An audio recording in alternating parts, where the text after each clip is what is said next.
Hello there! Welcome back to Moving Right Along, a Muppet movie podcast brought to you by toughpigs.com. This is the podcast where we watch the Muppet Christmas Carol 2 minutes at a time and talk about it a lot. I'm your host, Ryan Rowe. I'm your other host, Anthony Strand. And hey, good news everybody! Our guest from last week is back, my favorite guest. I like this guest a lot. Guest, please tell us who you are. I am Staci Rosen, and I am wed to Ryan. Yeah. Thanks for being here. But wed to Ryan, not wed to an old man born in 1926. Yes, correct. As we established last episode. Then it's really weird that you just decided to listen to only the last episode of this podcast. So this is the second to last. We got one more this season still. Oh, really? Yeah, believe it or not. Yeah, there's more credits after these credits. An ultimate Yeah, episode. so everybody stay subscribed to this feed. There's more to come. Yes, and in addition to that, Staci has contributed a number of articles to the Tough Pigs website and written several of the podcast theme songs for us. So that's true. Happy to have you here. Yes. And this week we are talking about minutes 85 and 86 of the Muppet Christmas Carol, in which Mice and Charles Dickens say goodbye and the closing credits begin. And this picks up with the camera continuing to crane up from last time. And we do pass this family of mice. It's everybody's favorite. It's the cute little mice who wanted the cheese and then they got the cheese. And now here they are, way up in one of these high windows of this building and giving us a friendly wave and saying goodbye. Yeah. It's cute. That's all. That's all I have to say about it. Does this predate the invention of the elevator? I would think so. Are those mice in a walk-up? I think given the hints that we've been given about the economic status of these mice, they would only be able to afford a walk-up in London. They would not be able to afford an elevator building. Right. I can help you out, Anthony, because the elevator was invented by Leopold, played by Hugh Grant in the romantic comedy Kate and Leopold. Hugh Jackman. No, Hugh Jackman. Hugh Jackman. Wrong Hugh. Hugh Jackman. Because here's the thing about Kate and Leopold and Hugh Jackman. That movie was directed by James Mangold, who directed The Wolverine and Logan. So it's kind of like they're a trilogy. I love that. Okay, I'm going to look into that further. Can't believe I botched his name. Yeah, I have yet to see The Wolverine. Hugh Grant has starred in a lot more romantic comedies than Hugh Jackman. So that's true, yeah. Like, it's an always understandable playing the mistake. exact same character, which is, I think, just himself. Whoa. I'm sorry. You think he's the same character in Notting Hill and Bridget Jones's Diary? Really? Okay, no, that's fair. Those are very different. And actually, in Paddington, very different. Well, that's not a romantic comedy, but yes, that was a tour de force for him. But it is a love story. He's so good in that. He's so good on Paddington 2. It is. Paddington 2 is definitely my favorite movie where Sally Hawkins has a touching underwater scene with a non-human creature. I mean, The Shape of Water is good, but yeah, I think I'm going to have to agree with you there. It's not as good as Paddington 2. And the relationship's not as convincing. I don't think. Like, yeah. I think Paddington and Sally Hawkins have better chemistry than Doug Jones and Sally Hawkins. I truly do. But Paddington 2 not even nominated for Best Picture. Travesty. And I like Shape of Water fine. I don't think it's a bad movie or anything like that. Were the Paddington movies both written by the same screenwriters? Good question. I thought you might know off the top of your head. Whoever they are. I know they were both directed by Paul King. I know that. Okay. Whoever they are, they would be a good choice or choices for writing a Muppet movie. Muppet My instinct is that they were not the same screenwriters. The second one was written by Paul King and Simon Farnaby. Mm-hmm. I can tell you that because I clicked on Paddington 2 first. And Paddington was written and directed by Paul King. So he wrote the first one by himself and then had a co-writer for the second one. Okay. Yeah. But yeah, he'd be a great choice to write and direct a Muppet movie. I would be all about that. Yeah, for sure. Let's start a campaign. He's making he has the Willy Wonka prequel coming out this year with Timothy Chalamet, which seems like a waste. Yeah, we'll see. You know, he's playing Timothy Chalamet is playing a younger Willy Wonka. Yeah. And he's dressed like Gonzo in this movie. Yeah. this movie, which is the Muppet Christmas Carol, in which. Oh, well, the next thing, my next note is so boring. As the camera continues to crane up, it passes the roof of the house that the mice are in. And I think there's a transition here, like an optical effect, where we go from the house that, like, the top of the roof of the house that's actually on the set, and maybe there's just a blue screen or something, to these miniatures of the London rooftops. But there's never like a dissolve or a cut or anything. It just goes, the camera just keeps moving. So that's a very cool, seamless, whatever they did there. And this is when Rizzo says, "Nice story, Mr. Dickens." And Gonzo says, "Well, thanks. If you like this, you should read the book." And I couldn't agree more. Yeah, Anthony's been reading the book this entire podcast season. Is it supposed to be a joke in some way, though? Because the way he says it and the timing of it is almost as if it's supposed to give you a chuckle. Yeah, because I think it's like, this is a movie starring the Muppets. So it's like, go read an actual book from 1843. Like, I think it's like, if we're a kid in the audience, that's a joke, right? Like, I don't know. Well, and just that I think everybody knows, or most people know, that it is based on a book. So I think it's also to give the parents a little chuckle, like, oh, right, yes, it is a book. Oh yeah, yes, A Christmas Carol. Right. I don't know. It's a nice little button on the movie. And they're promoting literacy. It's definitely scripted, right? Oh yeah, it must be. Yeah, I think so. And it's good that they're promoting literacy. This is encouraging kids to read. It's also like those little PSAs that used to be at the end of TV specials in the 80s and 90s, where an actor from the special would tell you about some books that you could check out from your local library about the same subject matter as the special that you just watched, including The Muppets Celebrate Jim Henson, which ends with Gonzo telling you about some Muppet-related books that you can check out and read all about it. So this is just continuing Gonzo's tradition of encouraging us to read. Promoting literacy, yeah. Gonzo is kind of like the LeVar Burton of the Muppets. Yeah. Huh. Well, did you ever do it? Did you listen to Gonzo and check out the book? I did. I've read it multiple times. Book? I've read it, maybe once or twice, but a long time ago. I should probably read it again. I just finished reading it again over the course of many months. Anthony has been exhausted reading it. It's short. I mean, like the I'm looking at the annotated book right now. The text in here is 163 pages, but it's not 163. It's like usually more like 100. Gotcha. In most editions. Yeah. It's not that long. Who annotated it? Yeah. A guy named Michael Patrick Hearn. Michael Patrick Hearn, a British literary scholar who has written annotated editions of many books. Cool. And he's American. I should note. Oh. He is an American. He is an American scholar who is a scholar of British and American literature. He wrote his works include the annotated Wizard of Oz, the annotated Christmas Carol, and the annotated Huckleberry Finn. Is what his Wikipedia page says. I would read the annotated Wizard of Oz for sure. Yeah, man. The only annotated thing I've ever read is the Hamilton annotated. Oh yeah, that giant book. Libretto. Yeah.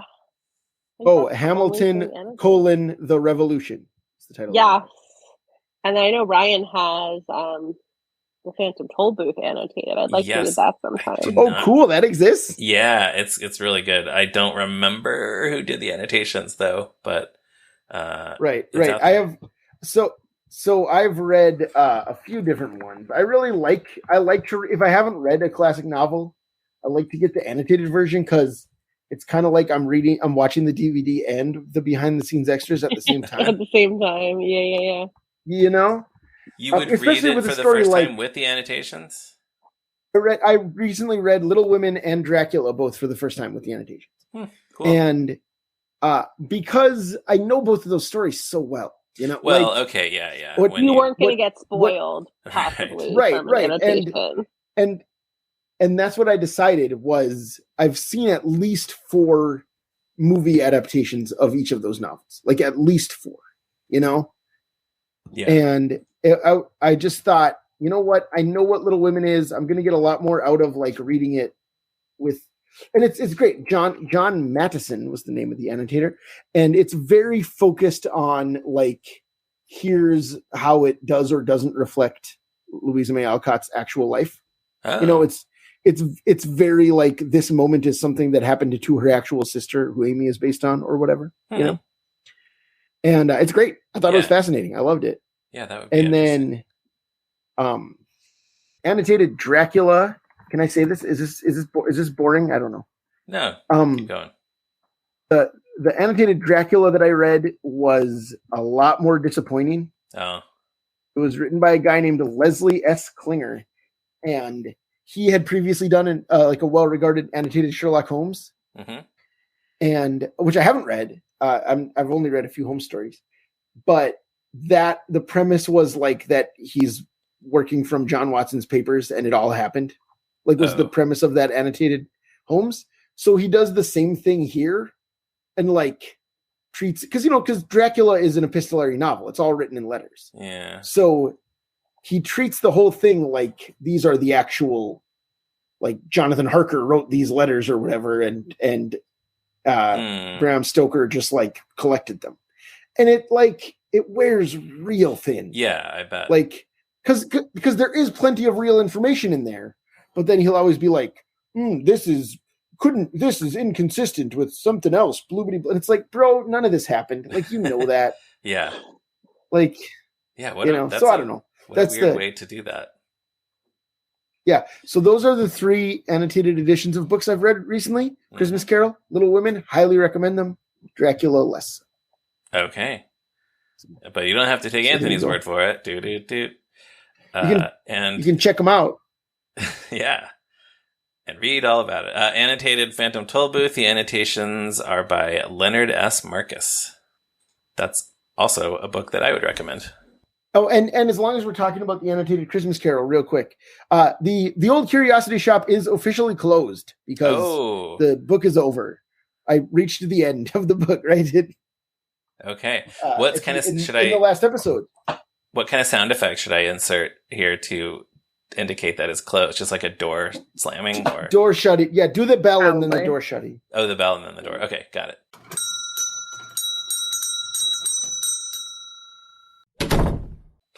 So, anyways, I can put this away now. Yeah. Oh, he is. Yeah, we're watching him right now, putting the closing the book and putting it away. So there we go. Thanks, Annotated Christmas Carol. Yeah, it was good. I'm really glad we did that. I think it was fun. I'm excited to do it again next year, even though I don't have nearly as much fondness for Treasure Island as a novel. I'm excited to read it again. I haven't read it since 6th grade. Yeah, stay tuned. And yeah, in the movie, we hear the jolly laugh of the ghost of Christmas Present, our old friend. And then we start to hear a reprise of It Feels Like Christmas as the words "The End" appear on the screen. And I'm sure we've talked about this the last 3 movies, but you both know that I'm a big advocate of movies ending with "The End." I do. You are. Yeah. Does Anthony know how I feel about there being 2 songs in this movie where Christmas is stretched out to 3 syllables? I do because you mentioned it on the podcast when we were talking about Muppet Family Christmas.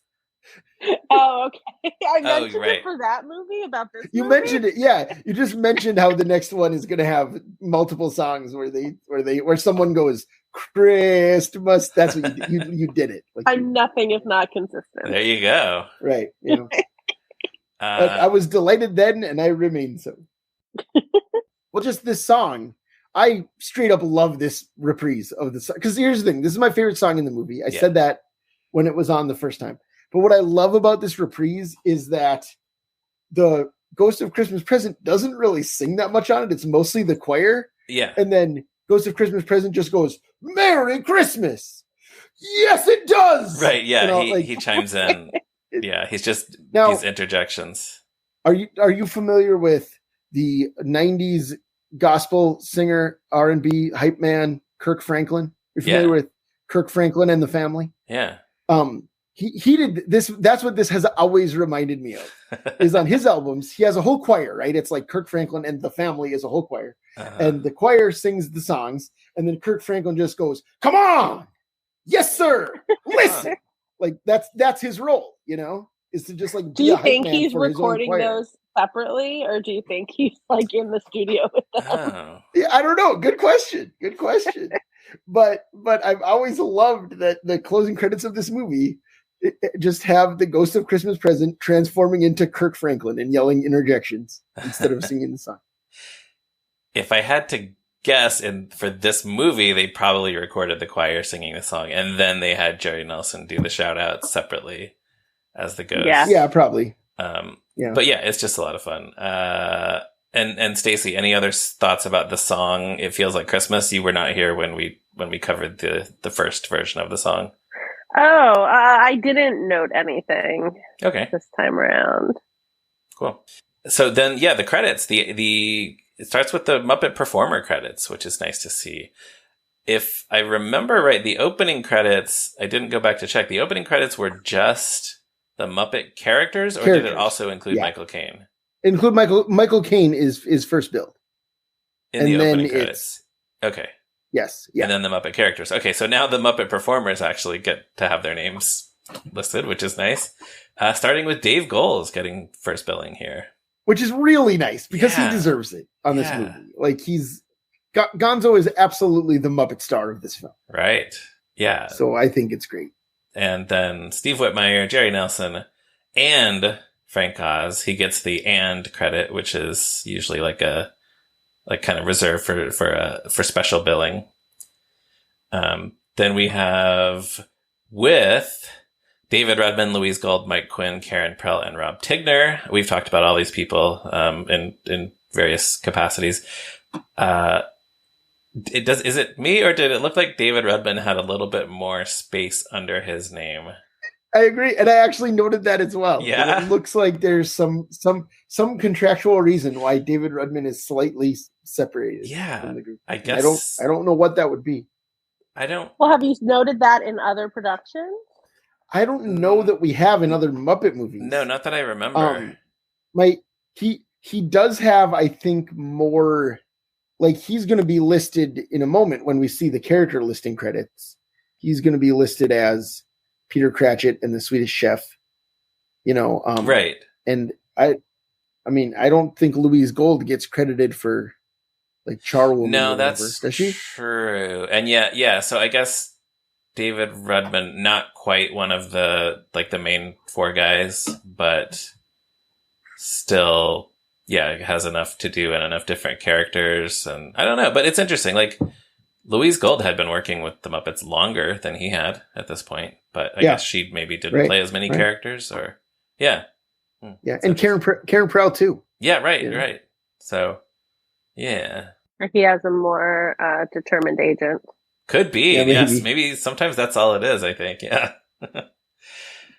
And then it just fades to black, and we get the rest of the closing credits, starting with Michael Caine as Scrooge, and then we have individual character credits for the main performers.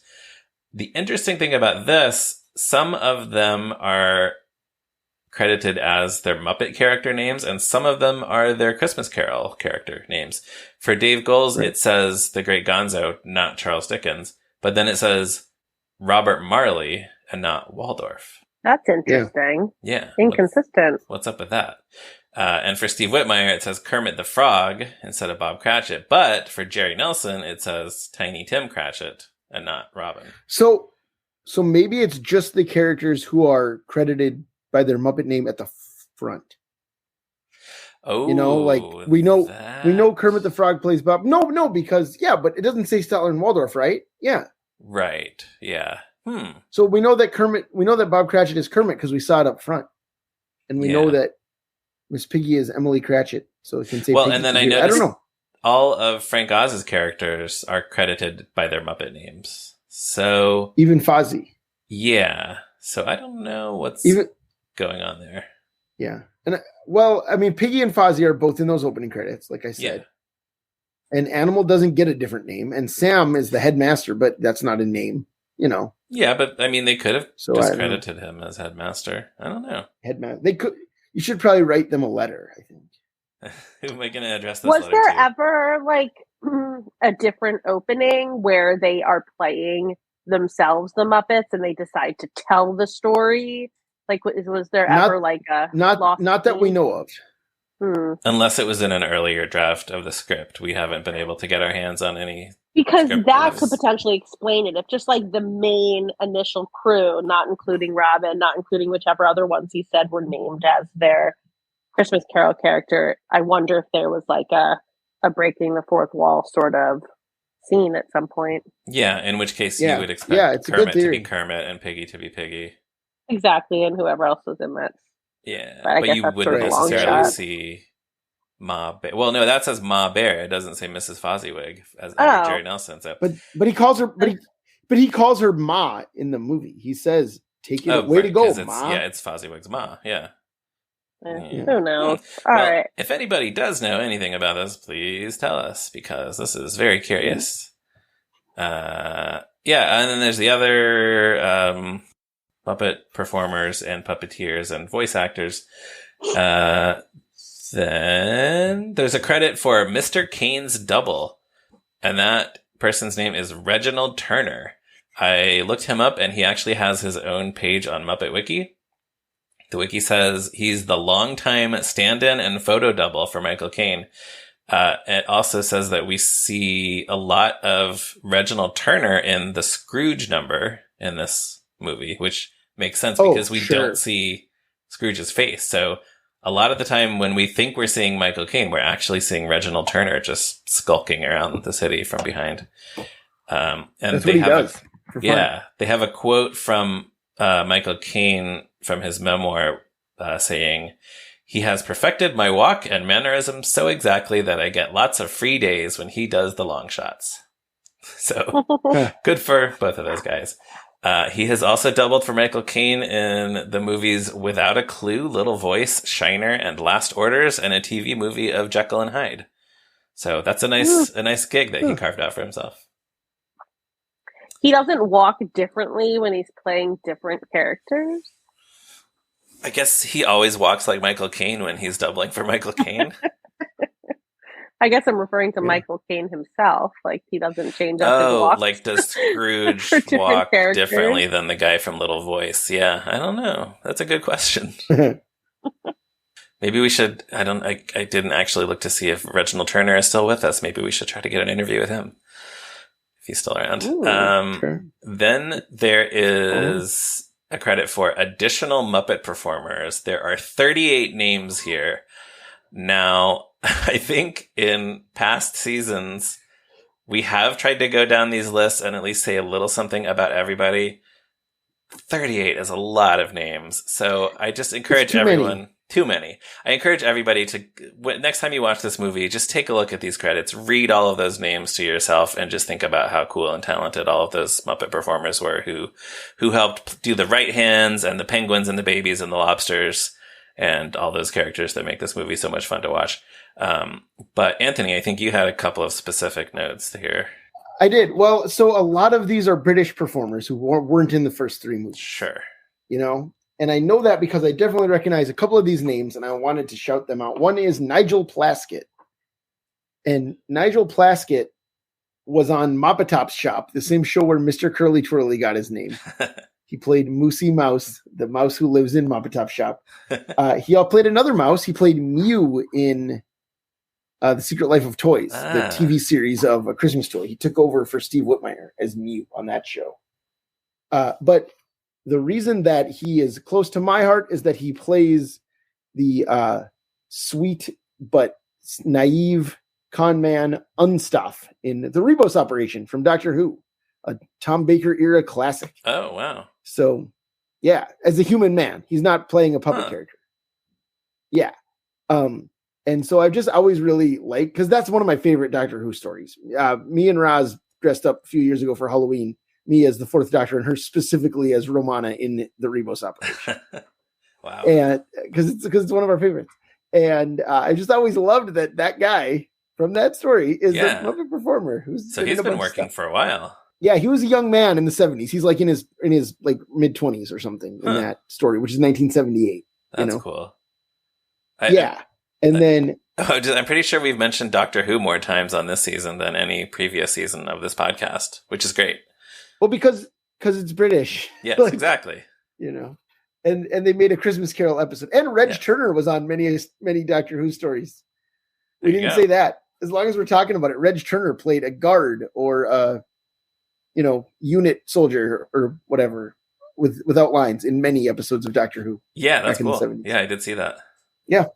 And the other puppeteer I wanted to shout out is John Eccleston, no relation to Ninth Doctor actor Christopher Eccleston.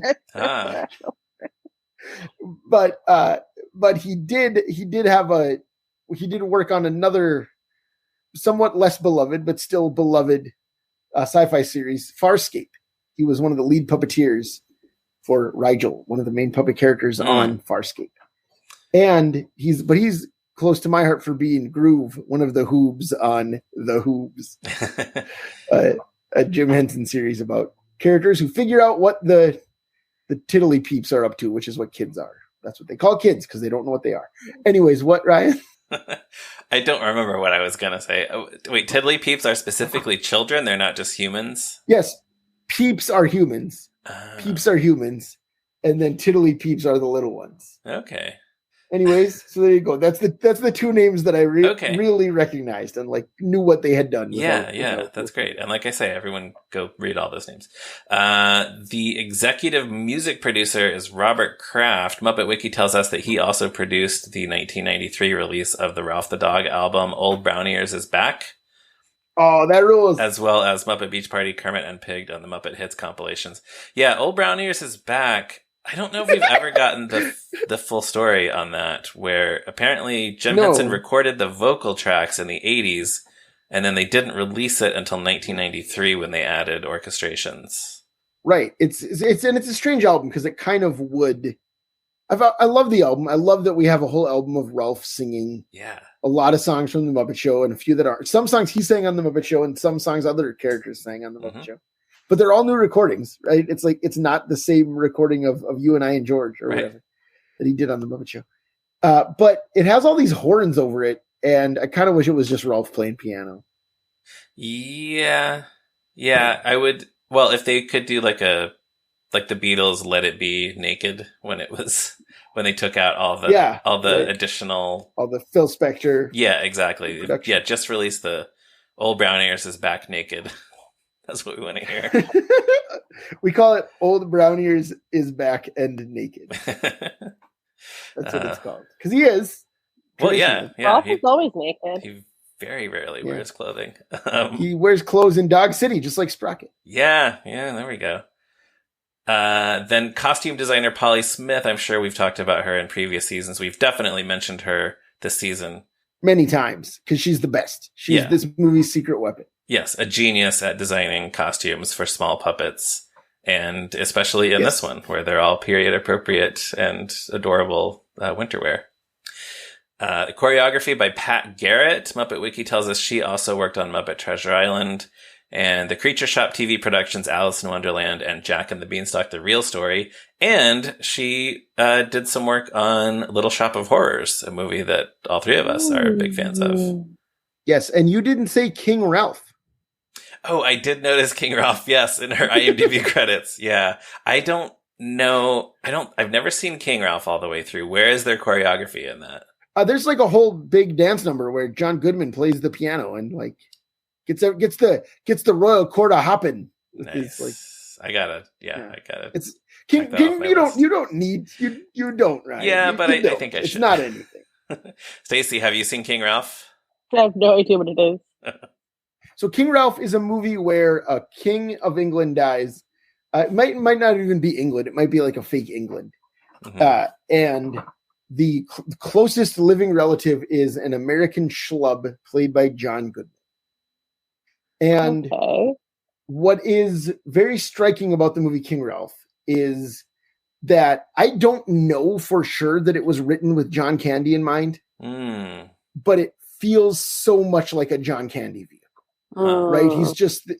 He's just this like like big, like dancing. He's just this like dancing bear, which I know John Goodman's the dancing bear in True Stories, but he very much has this like, hey everybody, it's me, the party's starting energy. That's like that feels like Uncle Buck or whatever, you know? Yeah. And John Goodman doesn't really star in movies aside from this one. You know, he starred in Monsters Inc., but like for the most part, he shows up. For the most part, he shows up and he's the Cyclops, or he's you know the like bad guy in 10 Cloverfield Lane, or he's like he's one of the Argo special effects guys or whatever. Talking Heads movie that I sat through. Yeah, True Stories. Yeah, that's where he's Louis the Dancing Bear. Oh, yeah, exactly. That's what that is. Okay. Yeah. Did you say the movie that I sat through? Yes. You know, hey, that's interesting because you know who loves the movie True Stories? My daughter Iris. Oh, really? She thinks it's hilarious. She loves it. She loves everything about it. It's very quirky. It's not for everyone, but yeah, I think it's terrific. Right. Well, because I showed her she was little. She was probably 5 or 6. She's probably 6. There's a big fashion show sequence in the Dream mall, Opera and all the fashions are very strange. Yes. And I knew she would enjoy that, and she did. And then she wanted to watch the whole movie, and I was like, absolutely. Oh, good. Yeah, and it's rated PG, I think, if I remember right. It's rated PG. There's like some double entendres that like I was a little uncomfortable with her, but like not much really, and it's all very mild. I mean, it's like it's a kids movie in a weird way. Yeah, you know, yeah. It's like as much of a kids movie as Pee-wee's Big Adventure is, I think. Right. Yeah, that sounds about right.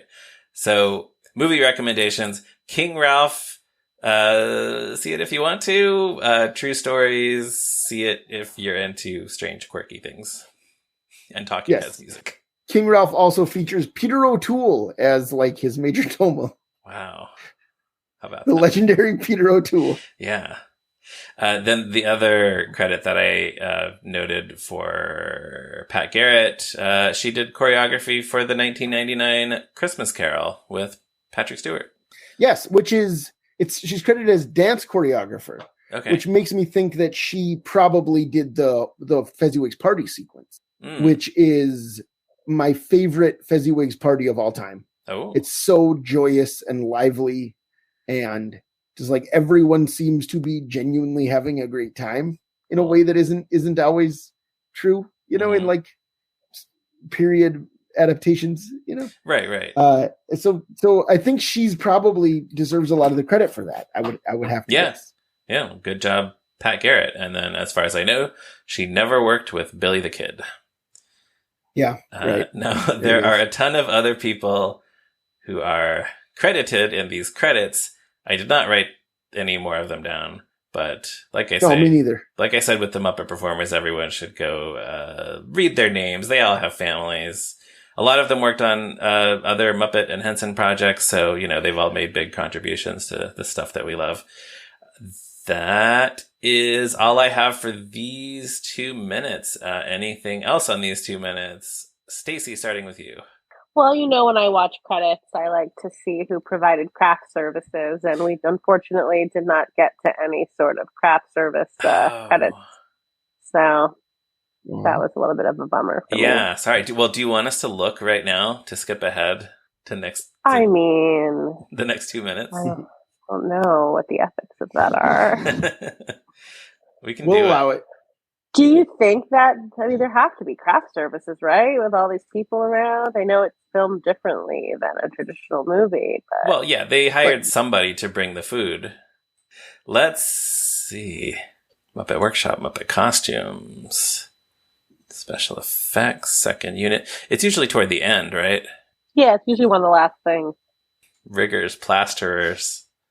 Okay, no, I just skimmed through the credits, and on a quick skim, I was not able to find the name of the craft services provider, but I will make a solemn vow right now that I will make sure to pay attention to it for next week's episode, and we'll tell everybody who provided craft services for this movie.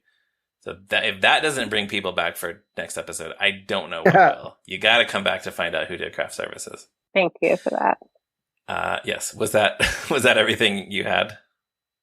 on these 2 minutes? Got nothing. Okay. Yeah. Anthony, anything else on these 2 minutes? Well, no. All right. Well, in that case, we can move on to the 3 questions. Staci, you are the last guest who we will be asking these 3 questions this season. The third question, this is the last time we're going to ask it, because I don't think we're going to ask, do you watch this every year for the that's true. Movies? Yeah. This is a big moment. So, but the first question, I'm not prepared. The first question is, do you remember the first time you saw this movie, and what is your history with it? So I did see the original theatrical release of it. Remind me, what year was it? 91? 92. 92. I don't have any real memories of the experience other than being really unhappy, actually, with Steve Whitmire's Kermit. I think that was the first time I had heard it. I don't know if I forget if we had heard him do it before the movie. Not much. Yeah, nothing. He does it for about 5 seconds at the end of Celebrate Jim Henson. That's it. That was really jarring for me. I remember being really vocal about it. It was just tough, I think for everybody. And, I have nothing against Steve Whitmire now, but just at the time, to me, it just didn't sound like Kermit, and I was upset about that. But otherwise, I then did not see it between 1992 and whatever time I watched it with you, Ryan, sometime after 2010. Right. So I've probably only seen it maybe 3 times fully through now. So. Okay. And I don't watch. Oh, sorry, that's number 3. So what was number 2? Yeah, hold on. Well, actually, though, let me ask you this, because I've been interested in hearing people's experience since Danny Horn brought us the box office report from that time. Did you also see Home Alone 2 and or Aladdin in theaters? I assume you did. Yeah, I saw both. Yeah, those were the other 2 family movies that were out at the time, and both soundly defeated this movie at the box office. Trying to think of who I saw this with. I don't think it was my family. I think I that was at the age, when I was 11. That was my activity to do with friends, was going to movies. I was allowed to be dropped off at the movies by my parents. So. Yeah, but I can't say there's certain movies I know exactly who I was with when I saw it, but I can't say with certainty who this was that I saw it with. Well, the second question, though, is where do you rank this alongside all the other Muppet movies? If, in fact, you can. Or some people choose to do a tier system of really good, and not so good. Sheesh. Some people just say it's one of the best, or it's not one of the best, or it's inadequate. I've never sat and thought about it. I think mostly because it being a holiday movie and an adaptation, I think it kind of sits in its own category in my mind. Yeah. Sure. Yeah. I've ranked the original 3 productions, and then when I rank beyond that, I'm usually just including the 2 newer movies. For whatever reason, this and Muppet Treasure Island, maybe it's an adaptation thing, are not usually included. Mm-hmm. And then there's Muppets from Space. You've I know. I just realized Muppets from Space. Rank, it's good. That's fine. Yeah, it can just be good if that's all you want to say. Yeah, it's not an assignment. But it feels like this is this is just reminding me right when I came out of my gallbladder removal surgery. The second I came out of it, they're asking me all these questions. My eyes aren't even open. They're like, are you in pain? Are you nauseated? What are you feeling? I just felt so much pressure to say the right answer. I was really overwhelmed. I was like, I don't know exactly what I'm feeling. And you just totally honed in on this aspect of me. Like if you're asking me a question, I really want to be able to provide a well thought out answer. So I might get back to you on where it ranks, but I definitely think it's a strong movie. And I think it's clever. I think it's fun. And yeah. Yeah, there you go. I would definitely recommend it to other people. That's good. Yeah. And then finally, and for the last time, to a guest, do you watch this every year around the holidays? I already know the answer. do not watch it every year during the holidays. Obviously you do, and we live in the same house, but no, not every year. But I do enjoy when we do watch it. Yeah, I would say, I don't even watch it every single year, or I haven't in the last few years, but yeah, I would say most of the time if I'm watching it, you're going to watch it unless you're doing something else. I think I'm more inclined to watch it when it is a group event. So when we used to see it screened at the Museum of the Moving Image. Right. Yeah. Or if there were a screening, elsewhere where I was at that time, and I wanted to it's a fun thing to watch with other people. Yeah. But I don't feel the need to just watch it on my own. Yeah, and I think this one and maybe Muppets Take Manhattan are the ones that get screened most often at events like outdoor movie screenings, and well, maybe not outdoors for this one because it's cold in the winter, but just because there is a reason to pull this movie out and show it to a group at an event. I wonder if Manhattan is screened more in New York than elsewhere. Well, yes, definitely. I was just about to say that. I was really? Do they everywhere screen Muppets? So maybe the Muppet movie is more universally shown everywhere. I would guess. Well, I know. I saw the Muppet movie in Columbia, Missouri, in 2010, and Caper just played here at the Parkway Theater in Minneapolis. Last weekend. And Manhattan wasn't part of either of those screening series. Yeah, okay. I think it was a favorite to show, in the Central Park screening. I think there were so many outdoor movie series in New York, and I think pretty much every year one of them showed Muppets Take Manhattan. Yeah, right. That makes sense. That's a New York thing, of course. Yes, you're right. That's my the data that was available to me was skewed for those years of my life. Yes.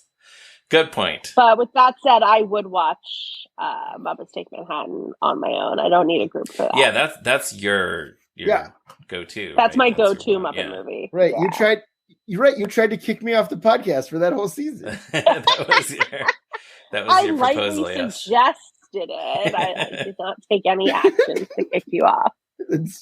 That's true. That's true. Yeah.